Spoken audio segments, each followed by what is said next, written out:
નમસ્કાર, સ્વાગત છે તમારું અમારી ચેનલ ખ્યાના સ્ટોરી બુકમાં।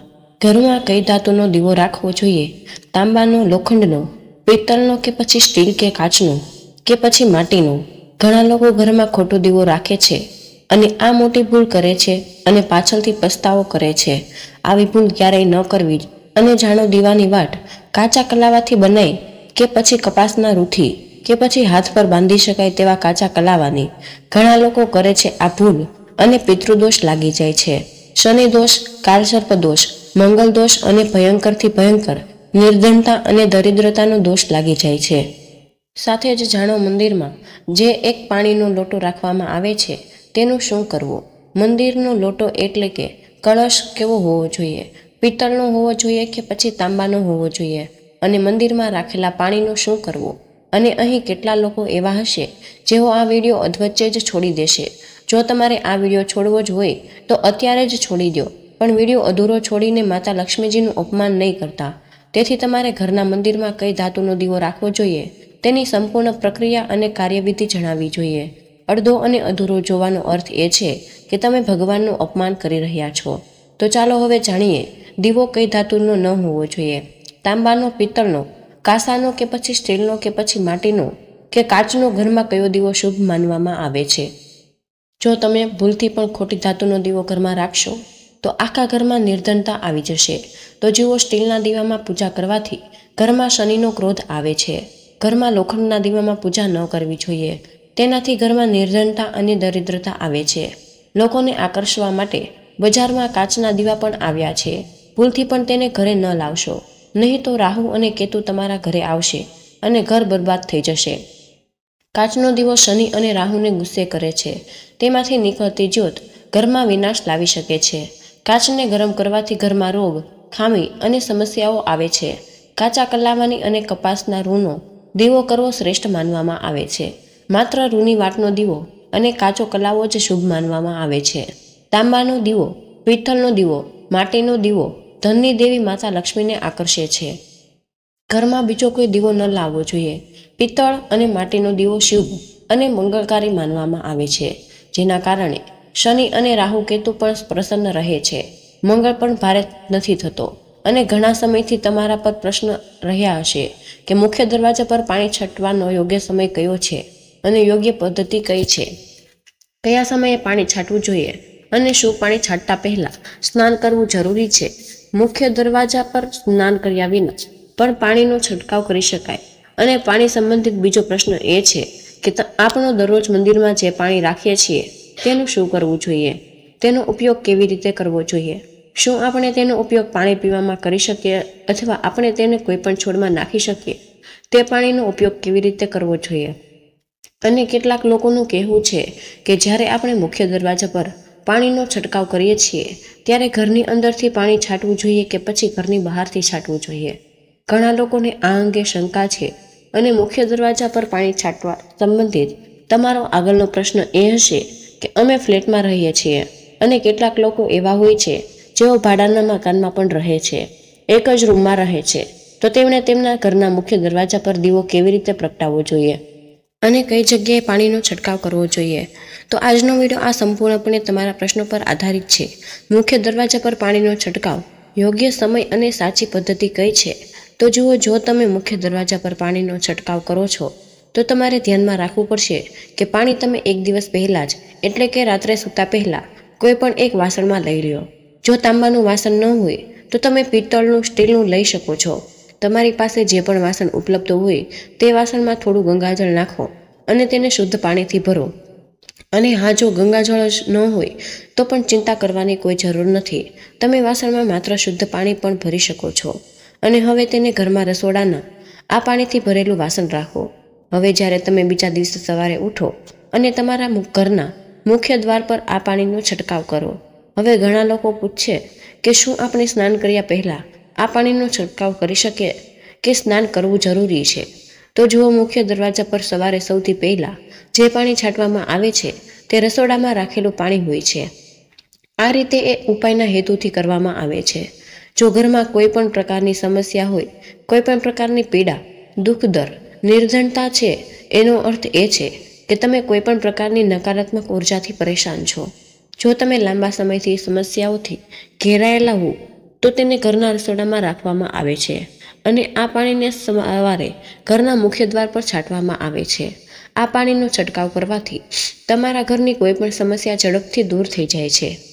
આ ઉપાય કરવાથી તમારા ઘરમાં સુખ સમૃદ્ધિ આવે છે અને દરેક સમસ્યાઓમાંથી મુક્તિ મળે છે.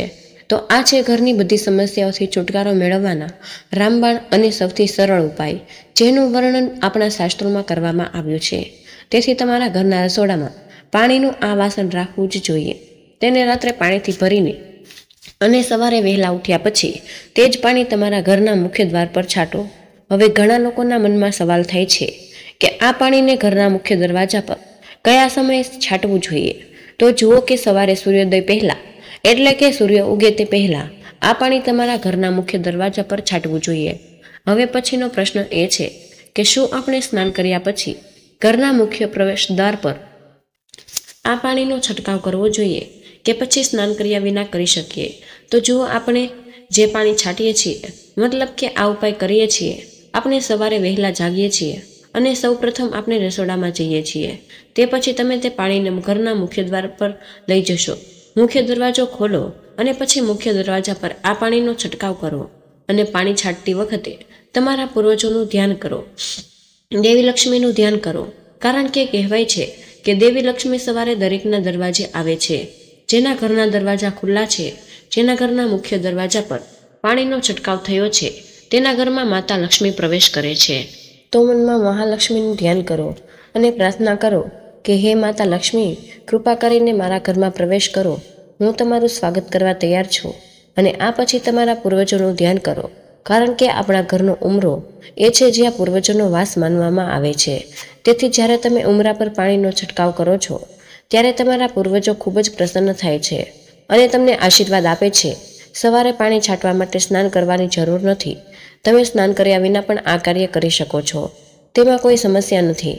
ચાલો હવે જાણીએ કે ઘરની બહાર કે અંદર દીવો પ્રગટાવવાનો ફાયદા જાણીને તમે ચોંકી જશો.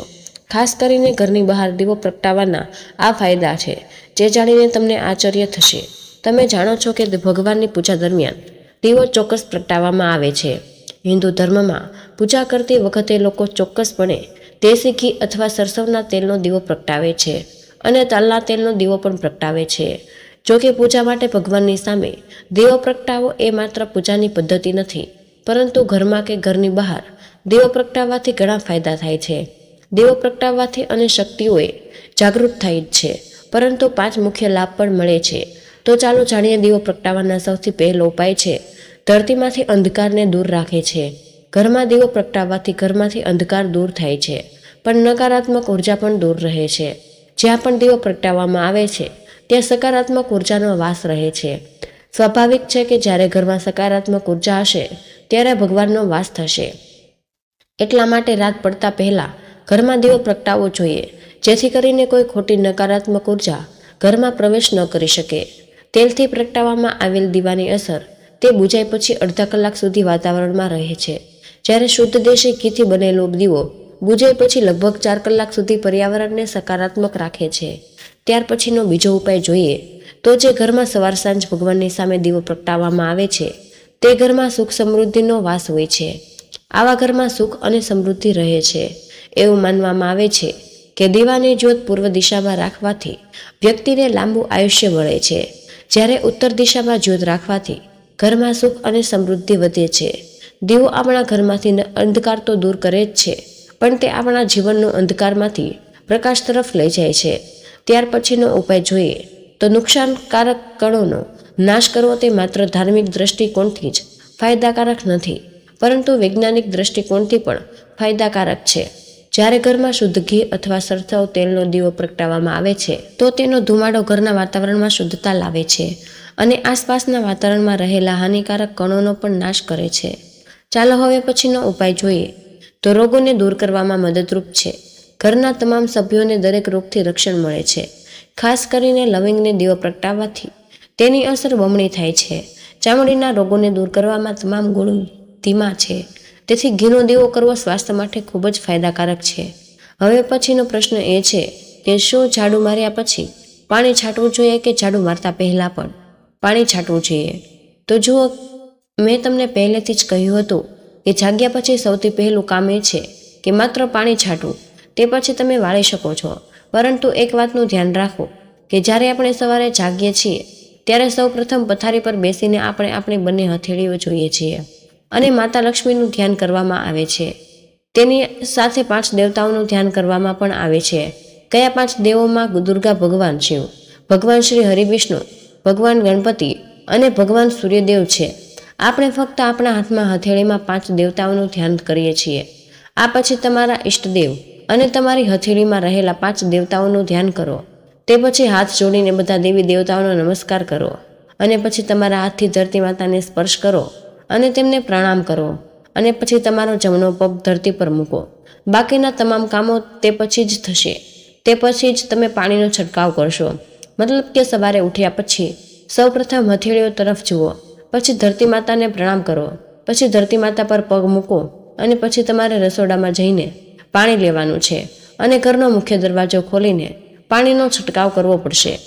માતા લક્ષ્મી અને આપણા પૂર્વજોનું ધ્યાન કરવાનું છે. ત્યાર પછી તમે તમારા ઘરમાં આવશો અને ત્યાર પછી તમારું જે પણ રોજનું કામ હશે, એટલે કે ઝાડુ મારવાનું કે નહાવાનું, આ બધા કાર્યો ત્યાર પછી થશે. અને ઘણા લોકો સવાલ કર્યો છે કે અમે ફ્લેટમાં કે ભાડાના રૂમમાં રહીએ છીએ, તો એક જ રૂમમાં હોય તો આપણે પાણીનો છંટકાવ કયા કરવો જોઈએ અને દીવા પણ કઈ જગ્યાએ પ્રગટાવવો જોઈએ, કઈ જગ્યાને મુખ્ય દરવાજો કરવો જોઈએ. તો જુઓ, તમારો પોતાનો રૂમ હોય કે તમારો ફ્લેટ, જ્યાં તમારી નેમ પ્લેટ લગાવેલી હોય, તમે તે જગ્યાએ દીવો કરી શકશો. તમારે તે જગ્યાને પાણી છાંટવાનું છે. મતલબ કે જો એક જ રૂમવાળું ઘર હોય તો તમારો રૂમનો દરવાજો છે ત્યાં જ તમારે થોડું પાણી છાંટવું પડશે. તમે ત્યાં દીવો પણ કરશો. મુખ્ય દરવાજા સંબંધિત ઉપાયો તમારા ઘરના દરવાજા પાસે એટલે કે તમારા રૂમની નજીક કરવામાં આવશે. અને હવે પછીનો પ્રશ્ન એ છે કે જે પાણી આપણે મંદિરમાં રાખીએ છીએ તે રાખવું જરૂરી છે, અને જો આપણે રાખીએ તો તે પાણીનું શું કરવું? જો મંદિરમાં પાણી રાખવું ખૂબ જ જરૂરી છે. પાણી એક એવી વસ્તુ છે જેમાં તમામ પ્રકારની ઉર્જા સમાઈ જાય છે. તેથી જ્યારે પણ આપણે ત્યાં પૂજા કરીએ, મંત્રનો જાપ કરીએ અથવા પ્રાર્થના કરીએ, આપણે આપણા પોતાના મનમાં જે ઈચ્છીએ છીએ તે બધું ભગવાન દ્વારા તે પાણીમાં સમાહિત થઈ જાય છે. તેથી પૂજા કરતા પહેલા ઘરના મંદિરમાં પાણીનો લોટો રાખવામાં આવે છે અને ત્યારબાદ દીવો પ્રગટાવવામાં આવે છે. એક રીત જોઈએ તો અગ્નિ અને પાણી વચ્ચે સંતુલન છે, અને તેથી શાસ્ત્રો અનુસાર ઘરના મંદિરમાં હંમેશા પાણીનો લોટો હોવો જોઈએ અને દીવો પણ પ્રગટાવવો જોઈએ. તો હવે આ પાણીનું શું કરવું જોઈએ? જો જ્યારે આપણે પાણી રાખીએ છીએ, સવારની પૂજામાં રાખીએ છીએ, અર્થાત પૂજા આપણે સવારે કરીએ છીએ, સવારની પૂજાના સમયે તે પાણી રાખવામાં આવે છે. અને એટલે કે જ્યારે તમે પૂજા કરવા જાઓ છો, સ્નાન વગેરે કર્યા પછી તે પાણીને લેવાનું છે. સૌથી પહેલાં પાણીનો ઉપયોગ કરો.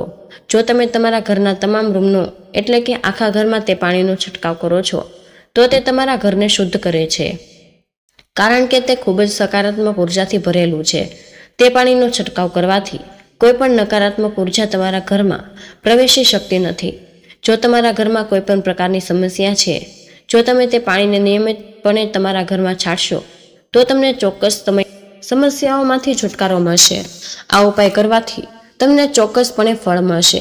ચાલો હવે જાણીએ કે મંદિરમાં ઘંટડી કેમ વગાડે, તાળી કેમ વગાડે છે. મંદિરની અંદર શું કારણ છે? ભગવાનના મંદિરમાં ઘંટડી કેમ વગાડે છે?